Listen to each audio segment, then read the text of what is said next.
అందరికీ నమస్కారం. గౌరవనీయులు మన క్రెడాయి అధ్యక్షులు ఆర్కే రావు గారు, చలపతిరావు గారు, ప్రభాకర్ రావు గారు, రాజశేఖర్ గారు, ఇంకా జీవి రావు గారు, సునీల్ గారు, వేదిక పైన ఉన్న పెద్దలందరికీ పేరు పేరున, వేదిక ముందున్న పెద్దలందరికీ, పాత్రికేయ మిత్రులకి అందరికీ హృదయపూర్వకంగా నమస్కారాలు.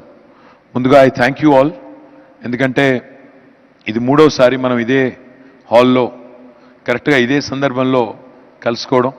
So it's kind of been a good luck charm.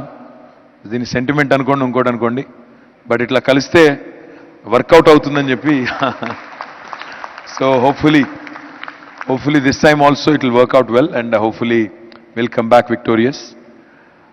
So ఇప్పుడు నేను ఎందుకు వచ్చానో మీకు తెలుసు. నాకు చల్లకొచ్చి ముంత దాచే అలవాటు నాకు కూడా లేదు. So I'll be pretty blunt and pretty straight forward.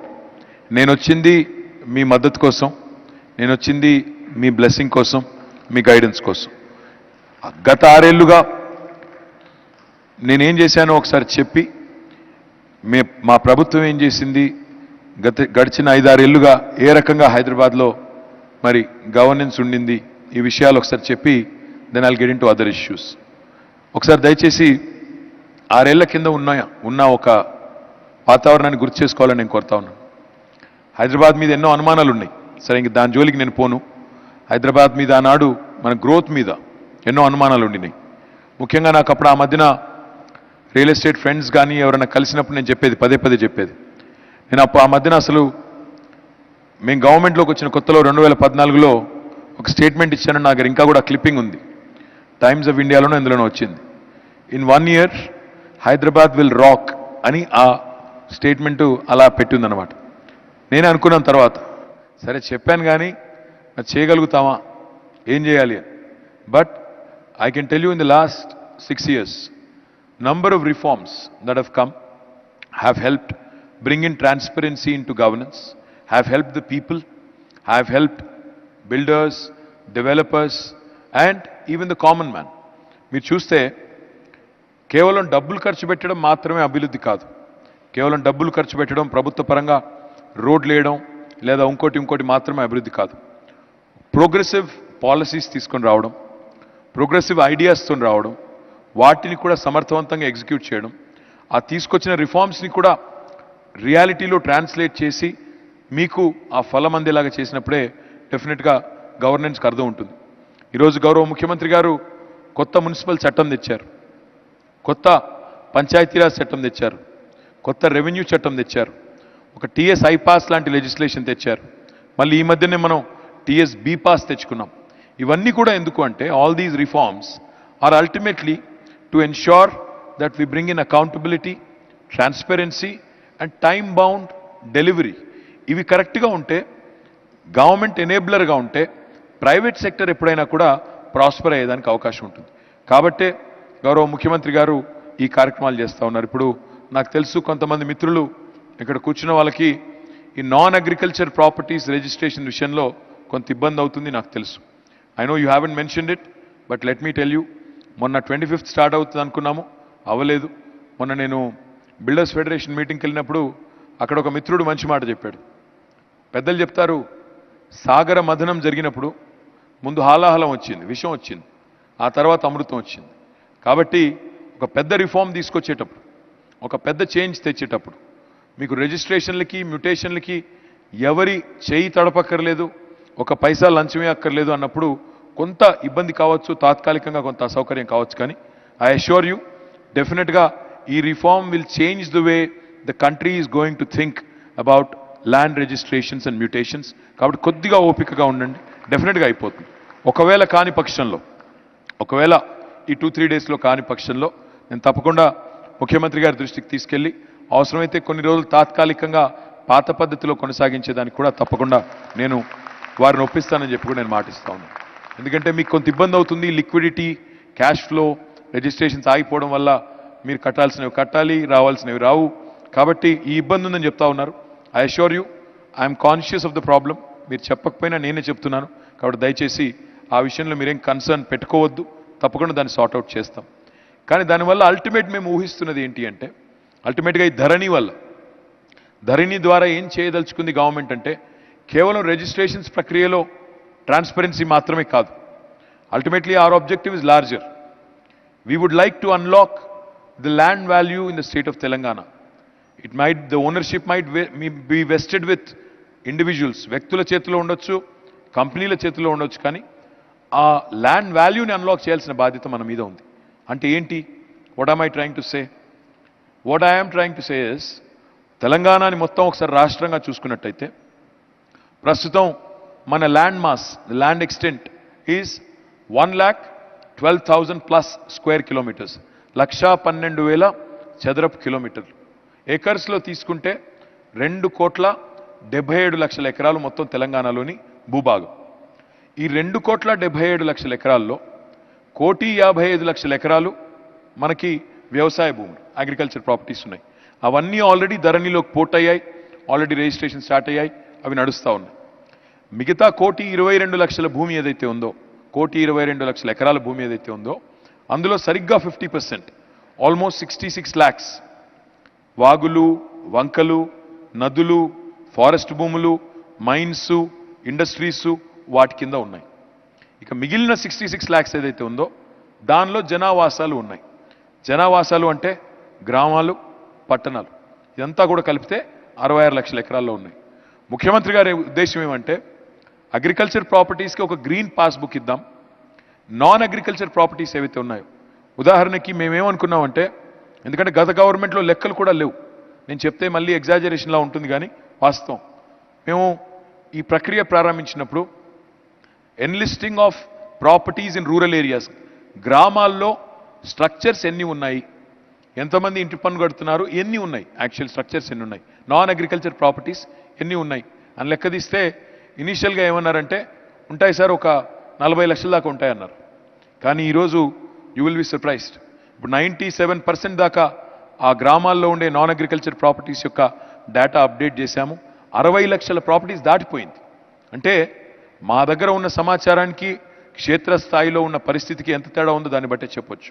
ఇది ఎందుకు చెప్తా ఉన్నానంటే, ఇప్పుడు గ్రామంలో ఇప్పుడు ఏదైనా ఒక గ్రామంలో నాకు ఇల్లు ఉందనుకోండి, ఈరోజు నాన్ అగ్రికల్చర్ ప్రాపర్టీ కింద ధరణిలో రికార్డ్ చేయించిన తర్వాత నాకు ఒక మెరూన్ కలర్ పాస్బుక్ వస్తుంది. దానివల్ల ఏమవుతుంది, ఇదివరకు అసలు గ్రామీణ ప్రాంతాల్లో ఇల్లు ఉంటే దానికి ఏ పేపరు లేదు, ఆ గ్రామ కంఠం పరిధిలో మీకు ఇల్లు ఉందనేది అందరికీ గ్రామంలో తెలుసు కాబట్టి పక్క వాళ్ళు మీరు అంతా ఎప్పటి నుంచో కలిసి ఉంటున్నారు కాబట్టి గొడవలు లేవు. కానీ మీకంటూ కాగితాలు కానీ మీకంటూ ఒక ప్రాపర్టీ ఓనర్షిప్ డాక్యుమెంట్ కానీ ఏది లేదు గ్రామాల్లో. ఈరోజు తెలంగాణ ప్రభుత్వం తీసుకున్న నిర్ణయం వల్ల తెలంగాణలోని 12,751 గ్రామ పంచాయతీల్లో ఉన్న 60 లక్షల పైచిలకు ప్రాపర్టీస్ని అన్లాక్ చేయొచ్చు, ఆ వాల్యూ అన్లాక్ చేయొచ్చు. ఉదాహరణకి ఇక్కడే పక్కనే, హైదరాబాద్ పక్కనే ఇక్కడ ఏదైనా విలేజ్ ఉందనుకోండి, ఇప్పుడు మన మంచిరేవుల పక్కకు ఒక విలేజ్ ఉందనుకోండి, అక్కడ ల్యాండ్ వాల్యూ చూసింటే, normal land value, registration value చూసింటే చాలా ఎక్కువ ఉంటుంది. కానీ మీకు టైటిల్ లేదు, ఓనర్షిప్ లేదు, డాక్యుమెంట్ లేదన్నప్పుడు మీకు దానికి అసలు విలువ లేని పరిస్థితి. మీ పిల్లలకి పాస్ చేయాలన్నా, లేదా మీ బిజినెస్కి వర్కింగ్ క్యాపిటల్ కావాలి అని చెప్పి దాన్ని మార్ట్గేజ్ చేసుకుందామన్నా, లేదా మీ పిల్లలకు ఒక ఎడ్యుకేషన్ లోనో ఇంకోటో తీసుకుందామన్నా అది విలువ లేదు ఆస్తికి. కానీ ఇప్పుడు కేసీఆర్ గారు తీసుకునే ఈ నిర్ణయం వల్ల అటు అర్బన్ ప్రాపర్టీస్ కానీ ఇటు రూరల్ ప్రాపర్టీస్ కానీ వాటి వాల్యూని అన్లాక్ చేస్తే వేల కోట్ల రూపాయల మరి ఎకానమీని మనం లెవరేజ్ చేసుకునే దానికి అవకాశం ఉంటుంది. ఇది ఒక ముఖ్యమైన సంకల్పంతో గౌరవ ముఖ్యమంత్రి గారు ఈ కార్యక్రమం చేస్తూ ఉన్నారు. కాబట్టి అల్టిమేట్ గోల్ అది. రెండవది ఏంటి, తెలంగాణలో మనం చూసినట్టయితే ముఖ్యంగా హైదరాబాద్ చుట్టుపక్కల ప్రాంతాల్లో కానీ అదర్వైజ్ కానీ మనకి హైదరాబాద్ స్టేట్గా ఉన్నప్పుడు మొత్తం ఇక్కడ దాదాపు నిజాం దగ్గర 50-60 లక్షల పైచిలకు ఎకరాల భూమి వారి దగ్గరే ఉండే, తర్వాత అల్టిమేట్గా ఇట్ బికేమ్ గవర్నమెంట్ ల్యాండ్. తర్వాత చేతులు మారినప్పుడు రకరకాలు జరిగినప్పుడు అందులో కొన్ని యూఎల్సీ భూములు అయినాయి, ఇంకా కొన్ని ఇంకో రకంగా అయినాయి. మొన్న మేము కూర్చొని ముఖ్యమంత్రి గారి ఆదేశం మేరకు మంత్రివర్యులందరం కూడా కూర్చొని మేము మా జిల్లాల్లో అన్ని కూడా లెక్కలు తీపించాం. పట్టణ ప్రాంతాల్లో ఏం సమస్యలు ఉన్నాయి, పట్టణ ప్రాపర్టీస్లో ఏం సమస్యలు ఉన్నాయి, గ్రామీణ ప్రాంతాల్లో ఏం సమస్యలు ఉన్నాయని లెక్కలు తీసాం. పట్టణాల్లో చూస్తే ఇప్పుడు హైదరాబాద్ తీసుకోండి ఎగ్జాంపుల్, నోటరీ ప్రాపర్టీస్ ఉన్నాయి. ఇప్పుడు మొత్తం హైదరాబాద్లో తీసుకుంటే దాదాపు మా లెక్క ప్రకారం, జిహెచ్ఎంసీ లెక్క ప్రకారం మాకు ప్రాపర్టీ ట్యాక్స్ పేయర్స్ ఏమో, స్ట్రక్చర్స్ ఏమో 16 లక్షల పైచిలకు ఉన్నాయి. కానీ యాక్చువల్ నెంబర్ చూసుకుంటే 25 లక్షల పైచిలకు ఉన్నాయి. మరి మిగతా 9 లక్షలు ఎవరు అని లెక్క తీస్తే ఒక కేటగిరీ ఒక 3-4 lakhs ఏమో బిలో 101 రూపీస్ పే చేసే వాళ్ళు ఉన్నారు. సరే, వాళ్ళను మనం కలపక్కర్లేదు. మిగతా వాళ్ళు ఎవరు అని తీస్తే కొన్ని ఇండ్లు FTLలో ఉన్నాయి, కొన్ని ఇండ్లు ఇండస్ట్రియల్ జోన్లో ఉన్నాయి, కొన్ని నోటరైజ్ ప్రాపర్టీస్ ఉన్నాయి, కొన్ని వక్ఫ్ ప్రాపర్టీస్లో ఉన్నాయి, కొన్ని ULC భూముల్లో ఉన్నాయి, కొన్ని ఎండోమెంట్స్లో ఉన్నాయి. ఇట్లా రకరకాల పరిస్థితుల్లో 4-5 లక్షల ప్రాపర్టీస్ హైదరాబాద్లోనే ఉన్నాయి. ఇప్పుడు మన గవర్నమెంట్ ఏం ఆలోచిస్తూ ఉంది సీరియస్గా అంటే, ప్రజల మీద పెద్దగా డబ్బులు భారం వేయకుండా ఈ ప్రాపర్టీస్ అన్నిటినీ కూడా మనం స్ట్రీమ్లైన్ చేసి రెగ్యులరైజ్ చేస్తే డెఫినెట్గా ఆ ఓనర్కి, ఆ స్థిరాస్తి యొక్క యజమాని ఎవరైతే ఉంటారో ఆయనకి హక్కు వస్తుంది, ఆ వాల్యూ అన్లాక్ అవుతుంది. గవర్నమెంట్ సిస్టంలో కూడా వాళ్ళు వచ్చేస్తే మనకు కూడా ప్రాపర్టీ ట్యాక్స్ అన్నా కనీసం వస్తుంది అనే ఆలోచనతో ఆ పని కూడా మొదలుపెట్టాం. ఇవి రెండూ చేస్తే దీంతో పాటు డిజిటల్ సర్వే కూడా చేయబోతా ఉన్నాం.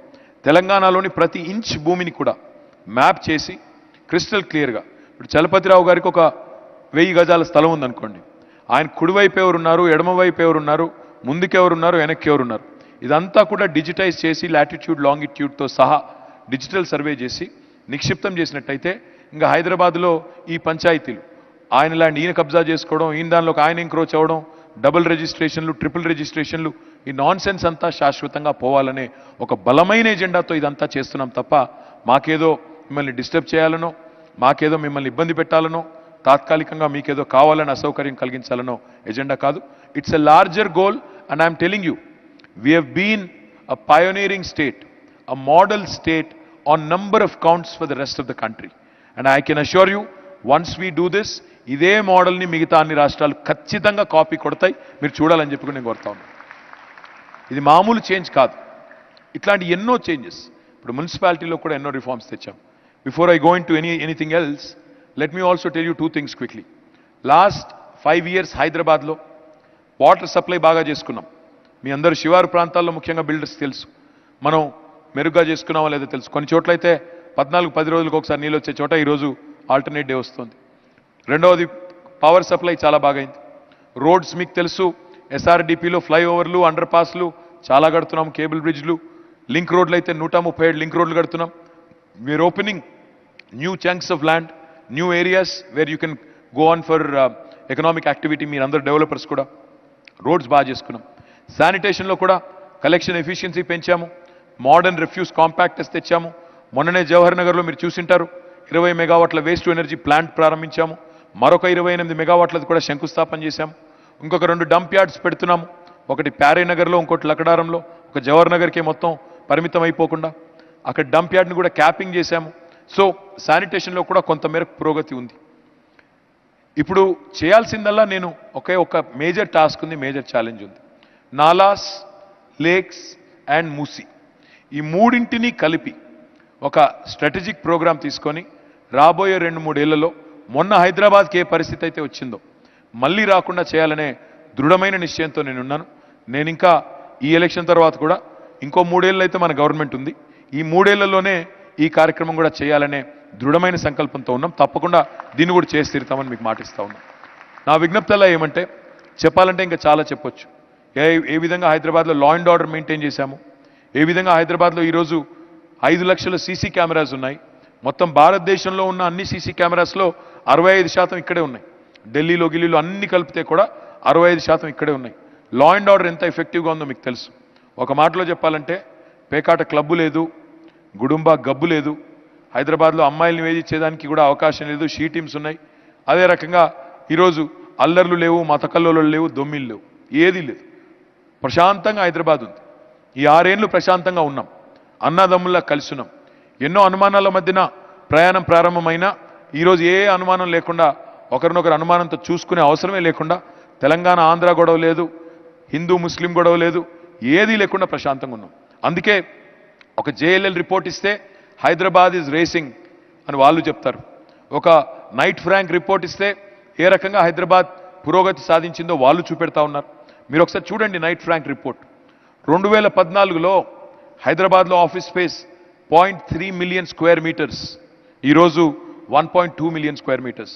ఆనాడు బెంగళూరు చూడండి 2014లో ఆనాడే 0.9 మిలియన్ స్క్వేర్ మీటర్స్, ఈరోజు 2.4 స్క్వేర్ మీటర్స్ ఏదో ఉంది. అంటే మనం 4 టైమ్స్ పెరిగాం. బెంగళూరు డబుల్ అయినట్టుంది, లేదా డబుల్ కూడా అయినట్లేదు సరిగ్గా. అంటే ఎంత వేగంగా హైదరాబాద్ పెరిగింది పోయిన 6 ఏళ్లలో నాకంటే బాగా మీకే తెలుసు. ఇన్ని అనుమానాల మధ్యన ప్రారంభించిన జర్నీ ఎట్లా ఎంత వేగంగా ముందుకు పోతుందో తెలుసు. నేను మీతో చేసే విజ్ఞప్తుల్లో ఒకటే, హైదరాబాద్లో కమ్యూనల్ టెన్షన్స్ లేవు, ప్రశాంతంగా ఉంది. కానీ మీరు వాళ్ళు మాట్లాడుతున్న మాటలు మా ప్రత్యర్థులు వింటున్నారు. నేను పదే అడుగుతా ఉన్నాను ఓ 10 రోజుల నుంచి. నేను 6 ఏళ్లలో ఏం చేశానో చెప్తున్నాను, మళ్ళీ ఏం చేస్తానో చెప్తున్నాను. మీరు కూడా మీ డెవలప్మెంట్ ఎజెండా చెప్పండి అని చెప్తున్నాను. వాళ్ళు చెప్పట్లేదు. చెప్పకపోగా ఇంకా చాలా విచిత్రమైన మాటలు మాట్లాడుతున్నారు. ఒక ఆయనేమో ఎన్టీఆర్ సమాధిని, పివి నరసింహారావు సమాధిని ఎత్తేయాలని ఒక ఆయన మాట్లాడతాడు. ఇంకొక ఆయనేమో సర్జికల్ స్ట్రైక్లు అంటాడు. ఆలోచించండి దయచేసి. ఇంకా విచిత్రం ఏంటంటే, ఎలక్షన్ క్యాంపెయిన్లో అంటే డెఫినెట్గా ఉంటాయి, కొంత హీటెడ్ క్యాంపెయిన్ ఉన్నప్పుడు కొంత అప్పుడప్పుడు మాటలు తూలుతుంటాం. కానీ చాలా విచిత్రమైన మాటలు వింటున్నాం ఈ మధ్యన. ఇది అక్బర్కి, బాబర్కి, బిన్ లాడెన్కి, దేశభక్తులకి మధ్యన పోటీ అంట. ఈ అక్బరు, బాబరు, బిన్ లాడెన్ కూడా నాకైతే తెలియదు. వాళ్ళైతే హైదరాబాద్ ఓటర్లు కాదు, అది మాత్రం తెలుసు. కానీ వాళ్ళని కూడా ఇందులోకి లాక్కొచ్చి ఇష్టం వచ్చినట్టు మాట్లాడుతూ ఉన్నారు. నా విజ్ఞప్తల్లా మీతో ఒకటే, ఇక్కడ కమ్యూనల్ హార్మనీ దెబ్బతింటే, హైదరాబాద్లో అరాచకం స్టార్ట్ అయితే, నేను చిన్నగున్నప్పుడు ఇక్కడే గ్రామర్ స్కూల్లో చదువుకున్నాను. ప్రతి సంవత్సరం మాకు వారం రోజులన్నా కనీసం సెలవులు వచ్చేది కర్ఫ్యూతో. మరి మళ్ళీ అలాంటి పరిస్థితులు రావాలా ఆలోచించండి. ఎందుకంటే ఇప్పుడు మీరు ఆల్రెడీ గవర్నమెంట్ ఇప్పుడు 6వ ఏట కంప్లీట్ చేసుకుని 7వ ఏటలో అడుగు పెట్టింది. మేము ముందుకు పోతున్నాం. మేము డెఫినెట్గా కఠినంగానే ఉంటాం. లా అండ్ ఆర్డర్ విషయంలో గతంలో ఎట్లా ఉన్నామో భవిష్యత్తులో కూడా అట్లే ఉంటాం. కానీ ఎజెండా అనేది డెవలప్మెంట్ ఎజెండా మీద ఎవరైనా ఓటు అడిగితే అర్థం ఉంటుంది. కానీ కేవలం ఒక డివైజివ్ ఎజెండా మీద, హిందూ ముస్లిం అనే వేర్పాటువాద ఎజెండా మీద హైదరాబాద్లో చిచ్చు పెట్టి, హైదరాబాద్లో అగ్గి పెట్టి, ఆ అగ్గిలో నేను చలిగాచుకుంటాను, ఆ నిప్పులో నేను చలిగాచుకుంటానంటే ఆ నిప్పు మననే దహించి వేస్తుంది. గుర్తుపెట్టుకోండి అని మాత్రం నేను కోరుతా ఉన్నా. మంచిది కాదు, ఈ దేశానికి మంచిది కాదు, ఈ రాష్ట్రానికి మంచిది కాదు, మన నగరానికి అంతకంటే మంచిది కాదు. ఇప్పుడిప్పుడే కోలుకుంటున్నాం, ఇప్పుడిప్పుడే ముందుకు పోతున్నాం. కాబట్టి దయచేసి నేను కోరేది మిమ్మల్ని, ఇలాంటి డివైజివ్ పాలిటిక్స్ని తిరస్కరించవలసిన బాధ్యత, ఇలాంటి డివైజివ్ స్ట్రాటజీస్ని తిప్పికొట్టవలసిన బాధ్యత not only on business community, not only on developers, మొత్తం సమాజం మీద ఉంది. తప్పకుండా ఇలాంటి దుర్నీతిని, ఇలాంటి దుర్మార్గమైన ఎజెండాని తిప్పికొట్టమని చెప్పి నేను విజ్ఞప్తి చేస్తా ఉన్నాను. అడగండి, నేను 67,000 కోట్లతో డెవలప్ చేశానని నేను చెప్తున్నాను. ప్రోగ్రెస్ రిపోర్ట్ కూడా రిలీజ్ చేశాను. మీరు చెప్పండి, 67,000 కోట్లు కాదు, నేను 1,00,000 కోట్లతో డెవలప్ చేస్తానని డెవలప్మెంట్లో ఛాలెంజ్ చేయి. మాకంటే 2 అడుగులు ఎక్కువ పని చేస్తానని చెప్పు, no problem. Government of India ఉంది మాకు, మేము 1,00,000 కోట్లు తెస్తాం, హైదరాబాద్ని ఇంకా అద్భుతంగా చేస్తాం, చేయండి, no problem. Let us compete on that. కానీ దాని మీద మాట్లాడడం లేదు. ఇంకా ఏమైనా నేను ఎప్పుడైనా గట్టిగా అడిగితే 1 రూపాయి పని చేశారా మీరు హైదరాబాద్లో అని నేను గట్టిగా అడిగితే సమాధానం రాదు. మీరు ఒకసారి గుర్తుపెట్టుకోండి ఒక విషయం. నేను ఎందుకంటే since you're all developers and you understand finances, ఒక మాట చెప్పాలి. గడిచిన 6 ఏళ్లుగా మనం తెలంగాణ రాష్ట్రం నుండి, తెలంగాణ ప్రజలు కేంద్రానికి పన్నుల రూపంలో కట్టింది, ట్యాక్సెస్ రూపంలో కట్టింది 2.72 lakh crores, 2,72,000 కోట్ల రూపాయలు మనం పన్నుల రూపంలో కేంద్ర ప్రభుత్వానికి కట్టాం. మరి కేంద్రం కూడా ఫెడరల్ రిపబ్లిక్లో రాష్ట్రాలకి డెవల్యూషన్ రూపంలో, ఫైనాన్స్ కమిషన్ గ్రాంట్స్ రూపంలో డబ్బులు ఇస్తుంది, ప్రతి రాష్ట్రానికి ఇస్తుంది. మనం 2.72 lakh crores మనం కేంద్రానికి కడితే మనకి తిరిగి వచ్చింది 1,40,000 కోట్లు.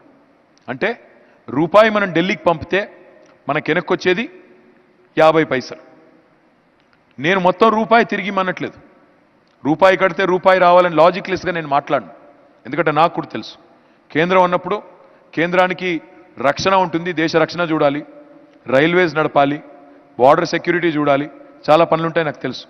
కానీ ఇక్కడికి వస్తారు అమిత్ షా గారు, మేము 1,00,000 కోట్లు ఇచ్చాము తెలంగాణకు అంటారు. ఇది ఎక్కడ లాజిక్ నాకు అర్థం కాదు. మాకు రాజ్యాంగబద్ధంగా చట్టబద్ధంగా రావాల్సిన దానిలో 1,40,000 కోట్లు ఏదైతుందో అది ఇచ్చి అదేదో మెహర్బానీ చేసినట్టు, మాకు ఇవ్వకూడదేదో ఇచ్చినట్టు, తెలంగాణకు ఏదో చేయకూడని సాయం ఏదో చేసినట్టు మాట్లాడితే I definitely have an objection to that. ఆ మాటకే వస్తే, అందుకే నేను నిన్న మొన్న అంటున్నాను, అగర్ లేనే దేనే కి బాత్ ఆతీ హై తో కిస్నే కిస్కో క్యా దియా. తెలంగాణనే 2,72,000 करोड़ रुपया दिल्ली को दिया, आपने वापस कितना दिया? 1,40,000। तो कौन किसको बाकी है? 1,30,000 करोड़ आज तेलंगाना का पैसा बाकी राज्यों में इस देश में लग रहा है. ఇతర రాష్ట్రాల్లో ఈ రోజు మన డబ్బులతో మన పనులతో అక్కడ అభివృద్ధి అవుతుంది. ఆ మాట దాచిపెట్టి నోటికొచ్చినట్టు మాట్లాడడం, ఆ మాట దాచిపెట్టి నోటికొచ్చినట్టు విమర్శలు చేయడం మంచిది కాదు అనే ఉద్దేశంతోనే ఈ లెక్క మీరు అర్థం చేసుకుంటారని చెప్తా ఉన్నాం. నేను మీ అందరితో చేసే విజ్ఞప్తల్లా ఒకటి, ఈరోజు ఈ ఆర్గ్యుమెంట్స్ పొలిటికల్ ఆర్గ్యుమెంట్స్ బయట నడుస్తాయి, కానీ మీరు మిమ్మల్ని కోరేది ఇండస్ట్రీ ఇక్కడ సజావుగా సాగాలి అంటే, బిజినెస్ సజావుగా నడవాలి అంటే పీస్ లేనిదే, లా అండ్ ఆర్డర్ లేనిదే ఇది సాధ్యమయ్యే పని కాదు. వాళ్ళు గెలిస్తే పీస్ చెడిపోతుందా అంటే 100% నేను చెప్తున్నాను, వాళ్ళ ఎజెండా చూడండి. తెల్లారి లేస్తే తగువు పెట్టుకోవాలి, హిందువుల మధ్యన ముస్లింల మధ్యన చిచ్చు పెట్టాలి, లేకపోతే ఆ మాట ఏందంటే నాకు అర్థం కాదు. సర్జికల్ స్ట్రైక్ చేస్తాం, ఇదా మాట? ఎన్నికల్లో చెప్పే మాట. సర్జికల్ స్ట్రైక్ ఎవరి మీద చేస్తారు? సర్జికల్ స్ట్రైక్ శత్రు దేశాల మీద చేస్తారు. హైదరాబాద్ పాకిస్తాన్లో ఉందా? హైదరాబాద్ చైనాలో ఉందా? ఎక్కడ ఉన్నాం మనం? 2020లో ఈ అడ్డమైన మాటలు, ఇట్లాంటి అడ్డమైన వాదనలు ఇవి చెల్లవు, ఇది మంచిది కాదు. ఎందుకంటే రాజకీయాల్లో గెలుస్తాం, ఓడిపోతాం, అధికారంలో ఉంటాం, ప్రతిపక్షంలో ఉంటాం, కానీ ఈ నగరం శాశ్వతం, ఈ రాష్ట్రం శాశ్వతం, మన ప్రయోజనాలు అందరికీ కూడా కలిసి ముడిపడి ఉన్నాయి. మనం టెంపరీగా తాత్కాలికంగా 4 ఓట్ల కోసం రెచ్చగొట్టి అగ్గిపెట్టి వెళ్ళిపోతే ఆ నిప్పు ఆర్పేవారు ఎవరు? తర్వాత ఎవరు ఆర్పాలి? అందుకే నేనేమంటా ఉన్నా అంటే, దయచేసి డెవలప్మెంట్ ఎజెండా మీద ఎవరితోనైనా ఎంతదాకైనా కొట్లాడడానికి మేము సిద్ధం, కానీ ఈ కమ్యూనల్ లైన్స్లో డివైడ్ చేసి ఒక వర్గాన్ని, ఒక మతాన్ని గుడ్డిగా ద్వేషించి వారిని టార్గెట్ చేసి భూతంలా చూపెట్టి వారినే ఫ్రేమ్లో చూపెట్టి మిగతా వాళ్ళందరినీ పోలరైజ్ చేసే టాక్టిక్స్ ఏవైతున్నాయో వీటిని బలంగా తిప్పికొట్టవలసిన బాధ్యత అందరి మీద కూడా ఉంది. Any Sen individual, any Sen Hyderabadi should reject, and I appeal, kindly reject this kind of propaganda, this kind of politics, this kind of posturing, because it does not suit our state. ఈరోజు ఒక అమెజాన్ వచ్చిందని సంబరపడుతున్నాం, ఒక యాపిల్ వచ్చిందని సంబరపడుతున్నాం, ఒక Facebook వచ్చిందని సంబరపడుతున్నాం, ఒక Google ఇక్కడ వరల్డ్లో 2వ అతిపెద్ద క్యాంపస్ పెట్టిందని సంబరపడుతున్నాం. వస్తారా వీళ్ళు రేపు? హైదరాబాద్లో కర్ఫ్యూలు ఉన్నాయంటే, హైదరాబాద్ తల్లడిల్లుతుందంటే వస్తారా వీళ్ళు? ఇంకో ఇన్వెస్టర్ వస్తాడా హైదరాబాద్కి? వద్దురా బాబు, వీళ్ళంతా పిచ్చోళ్ళు, మతం పేరు మీద కొట్టుకునే పిచ్చోళ్ళు ఇల్లు, వీళ్ళతో ఏం పెట్టుకుంటామని చెప్పి ఇంకొక ఆడికి పోతారు. మతమే మెయిన్ ఎజెండాగా పెట్టుకొని జనహితాన్ని మర్చిపోయి నోటికొచ్చినట్టు మాట్లాడతాను అంటే, 4 ఓట్ల కోసం, 4 సీట్ల కోసం చిల్లరేషాలు వేస్తానంటే ఆలోచించండి. వాళ్ళు అంటున్నారు హైదరాబాద్ పేరు మారుస్తాం, we will change the name.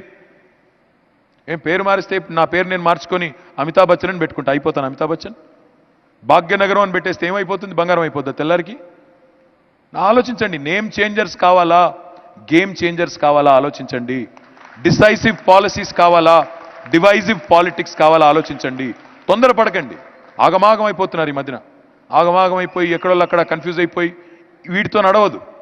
ఆలోచించండి. పిల్లలకు కూడా చెప్పండి, తెలిసిన పిల్లలకి వాళ్ళు కూడా చెప్పండి. హిందూ ముస్లిం అనగానే టెంప్ట్ అయిపోవడం కాదు.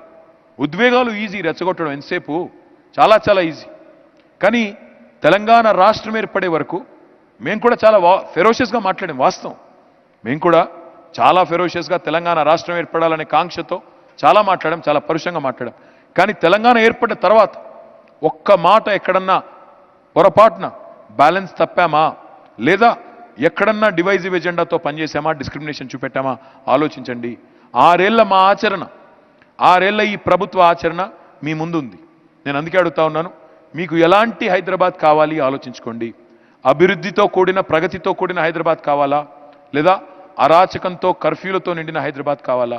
మొన్న ముఖ్యమంత్రి గారు అన్నారు, టీఎస్ బి పాస్ కావాలా, కర్ఫ్యూ పాస్ కావాలా తెలుసుకోండి అని చెప్పారు.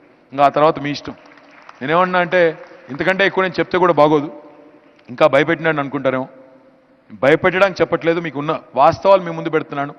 నా రిక్వెస్ట్ అలా మీతో, ఇది ఒక చిన్న ఎలక్షనే కావచ్చు, కానీ 10-12 మంది కేంద్ర మంత్రులు, ఒక పక్క రాష్ట్రం ముఖ్యమంత్రి, పక్క రాష్ట్రం కూడా కాదు, చాలా దూరం ఉత్తరప్రదేశ్ నుంచి వస్తున్నాడు ఆయన వస్తున్నారు, ప్రధానమంత్రి గారు వస్తున్నారు, డొనాల్డ్ ట్రంప్ కూడా ఖాళీగా ఉన్నట్టున్నాడు, ఆయన కూడా వచ్చేటట్టున్నాడు. ఇంతమంది వస్తున్నారు మహానుభావులు.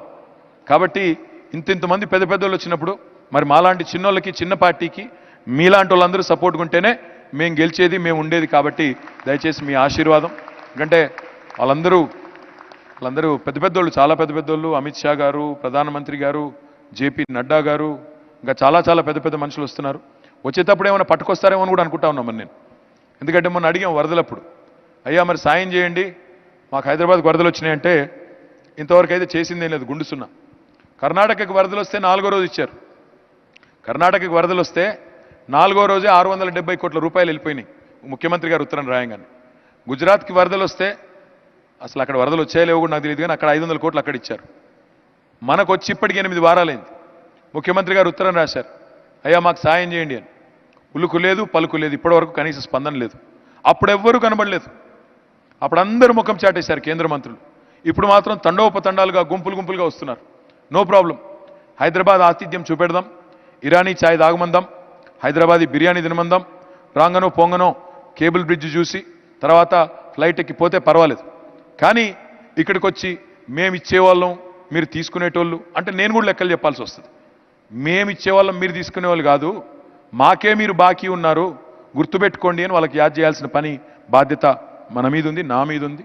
కాబట్టి నేను మిమ్మల్ని అందరినీ కోరేది, దయచేసి ఒక ప్రోగ్రెసివ్ ఎజెండాతో, ఒక పాజిటివ్ అవుట్లుక్తో, ఒక ఫ్యూచర్ ఓరియంటేషన్తో హైదరాబాద్ నగరానికి 2050 వరకు తాగునీటి సమస్య లేకుండా రూపకల్పన చేసిన కేసీఆర్ గారు కావాలా, లేకపోతే మనం నీళ్లలో మునిగున్నప్పుడు నయా పైసా సహాయం చేయని వాళ్ళు కావాలా? ఆలోచించి విచారించి కూర్చుని నేను చెప్పిన దానిలో ఏమైనా తప్పుంటే మీరు ఇంటికి వెళ్ళిన తర్వాత మీ ఫ్యామిలీతో మాట్లాడండి, మీ ఫ్రెండ్స్తో మాట్లాడండి. నేను స్పష్టంగా అక్యూజ్ చేస్తా ఉన్నా, 6 ఏళ్లలో కేంద్ర ప్రభుత్వం ఒక్క పైసా పని కూడా ఇక్కడ చేయలేదు అని నేను స్పష్టంగా నిందారోపణ చేస్తా ఉన్నాను, ఒక అభియోగం మోపుతా ఉన్నాను. నేను చెప్పింది తప్పైతే మీరు ఇంటికి వెళ్ళి కూర్చోండి, ఆలోచించండి, ఏం చేశారు వీళ్ళని ఆలోచించండి, నిజంగా ఏమైనా ఇచ్చారో ఆలోచించండి. మననే కాదు, పక్కన ఆంధ్రప్రదేశ్ని కూడా చీట్ చేసింది వీళ్ళు. మీకు ఒక చిన్న ఎగ్జాంపుల్ లాస్ట్ టైం చెప్పినట్టున్నాను, మళ్ళీ ఒకసారి చెప్తాను. అమరావతి ఓపెనింగ్కి పిలిస్తే చంద్రబాబు నాయుడు గారు అప్పుడు పిలిస్తే కేసీఆర్ గారు కూడా పోయారు. పోయిన తర్వాత మా క్యాబినెట్లో చెప్పారు కేసీఆర్ గారు, ఒక 100 కోట్లు అనౌన్స్ చేద్దాం అనుకుంటున్నాను నేను మన రాష్ట్రం నుంచే, చేయండి సార్ బాగానే ఉంటుందని మేము చెప్పినాం. పోయి అక్కడ స్టేజ్ మీద కూర్చున్నారు. కూర్చున్న తర్వాత ప్రైమ్ మినిస్టర్ ఉన్నారు, వెంకయ్య నాయుడు గారు ఉన్నారు, తర్వాత నరసింహన్ గారు అప్పుడు గవర్నరు, చంద్రబాబు నాయుడు గారు, ఇంకా ఎవరో ఉన్నారు, కేసీఆర్ గారు ఉన్నారు. ముందు ప్రైమ్ మినిస్టర్ లాస్ట్కి మాట్లాడతారు కదా, ముందు కేసీఆర్ గారు, ఇద్దరు ముఖ్యమంత్రులు మాట్లాడాలి కదా. సో కేసీఆర్ గారు అనౌన్స్ చేసే ముందు ఆ ప్రైమ్ మినిస్టర్ గారు సెక్రటరీని పిలుచుకున్నారు. బాబు మరి ప్రైమ్ మినిస్టరు ఏం అనౌన్స్ చేస్తున్నారు, ఏం చెప్పబోతున్నారు, ఎందుకంటే శంకుస్థాపనకు వచ్చారు కదా, ఏం చెప్తున్నారంటే ఏం చెప్పట్లేదు సార్. అదేంటా ఏం చెప్పరు అంటే, లేదు సార్ చెప్పట్లేదు. అదేంటి అది చెప్పకపోవడం ఏంటి, ఎవరైనా గృహప్రవేశానికి పిలిస్తే ఉత్తి చేతులతో పోం కదా, ఏదో తీసుకొని పోతాం కదా, ఏదో ఒకటి చెప్పాలి కదా అంటే ఏం లేదు సార్. ఏం లేదన్నా ఏంది ఏదో ఒకటి తెచ్చింటారు కదా అంటే తెచ్చాం సార్. ఏం తెచ్చారు అంటే తట్టడు మట్టి లొట్టెడు నీళ్లు తెచ్చాం సార్, అది మాత్రం ఇచ్చిపోతాం. అంటే ఈ రోజు వరకు మీరు ఒకసారి ఆలోచించండి, అక్కడ అదే పరిస్థితి, ఇక్కడ అదే పరిస్థితి. మనకైతే అది కూడా ఇవ్వలేదు, తట్టెడు మట్టి లొట్టెడు నీళ్ళు కూడా రాలేదు మనకి. అదన్నా ఇస్తే బాగుండు, అది కూడా లేదు.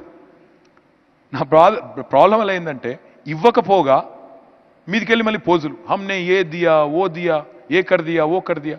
నేను సూటిగా ఒకటి అడుగుతా ఉన్నా, ఇదే పెద్ద మనిషి కాదా మోడీ గారు? 2014లో ఏమన్నారు ఆయన, ఆప్ సబ్ లోగ్ జన్ ధన్ ఖాతా ఖోలో మే ధన్ 15 लाख దేతో అన్నాడా లేదా? అన్నాడు. వచ్చినాయి ఎవరికైనా 15 लाख? నాకు తెలిసి ఒక్క మనిషి ఇంతవరకు భారతదేశంలో లేడు, ఈ రోజు వరకు ఎవరు లేరు. ఇంకొక మాట, మొన్న కరోనా టైంలో అన్నారు 20 లక్షల కోట్ల ప్యాకేజ్ అన్నారు, 20 లక్షల కోట్ల ప్యాకేజ్. నేను ఈ సిన్సియర్గా అడుగుతున్నా, నాకు తెలియక అడుగుతున్నా, ఈ 20 లక్షల కోట్ల ప్యాకేజ్తో బాగుపడ్డ వాళ్ళు ఈ రూమ్లో ఎవరన్నా ఉన్నారా? ఉంటే చేయలేపండి బ్రదర్, ఒక్కరూ లేరా? మరి ఎక్కడ పోయినా 20 లక్షల కోట్లు? అంటే మాటలేమో కోటలు దాటుతాయి. మళ్ళీ అమిత్ షా గారిని ఒక ప్రెస్ ఆయన అడిగాడు, సార్ 15 లక్షలు వేస్తా అన్నారు కదా సార్, ఏమైంది అన్నారు. ఓతో జుమ్లా థా, ఊరికే సామెతకి చెప్పాం, ఊరికే టైంపాస్ చెప్పాం, చెవిలో పువ్వు పెట్టాం. ఇప్పుడు మళ్ళీ 20 లక్షల కోట్లు, అది కూడా జుమ్లా. ఇప్పుడు చాలా చెప్తున్నారు, మెట్రో ఫ్రీ, బస్సు ఫ్రీ, విమానం ఫ్రీ, కారు పోతే కారు ఫ్రీ, బండి పోతే బండి ఫ్రీ, ఇల్లు పోతే ఇల్లు ఫ్రీ, నోటికి వచ్చినట్టు చెప్తున్నారు. చూడండి రోజు మీరు, ఇప్పుడు ఈ వారం రోజులు, ఇంకా వారం రోజులు లేదండి, క్యాంపెయిన్ ఇంకో 2 డేసే ఉంది. ఈ 2 డేస్ సీరియళ్ళు సినిమాలు చూడడం బంద్ చేసి వాళ్ళ ఉపన్యాసాలేనండి చాలా ఎంటర్టైనింగ్ ఉన్నాయి, కాదంటే వాట్సాప్ ఫార్వర్డ్ చూడండి చాలా చాలా ఎంటర్టైనింగ్ ఉన్నాయి. నేనేమంటున్నా అంటే నోటికొచ్చినట్టు ఎంత వస్తే అంత వాగ్దానాలు, ఎంత నోటికి ఎంత వస్తే అంత చెప్తున్నారు. నా రిక్వెస్ట్ అలా మీతో ఏంటంటే, don't get carried away by propaganda. Hindu Muslim feeling, మతం ఫీలింగులు అన్నం పెట్టవు, ఉద్యోగాలు రావు. దాంతో పెట్టుబడులు రావాలి అంటే స్థిరంగా ఉండాలి. పెట్టుబడులు రావాలి అంటే శాంతి భద్రతలు పటిష్టంగా ఉండాలి. పెట్టుబడులు రావాలి అంటే దమ్మున్న లీడర్షిప్ ఉండాలి తప్ప మాటి మాటికి దుమ్ము లేపే లీడర్షిప్ కాదు, మాటి మాటికి మతాల మధ్యన చిచ్చు పెట్టే లీడర్షిప్ కాదు. అందుకే please choose decisive policies, decisive leader KCR గారు ఓవర్ డివైజివ్ పాలిటిక్స్. ఎందుకంటే ఇంకా నేను ఎక్కువ చెప్పను. ఇంకా మీ అందరూ కూడా దయచేసి ఇంకొక లాస్ట్ మాట మాత్రం చెప్పి నేను ముగిస్తాను. హైదరాబాద్లో మనందరి మీద ఒక బద్నాం ఉంది.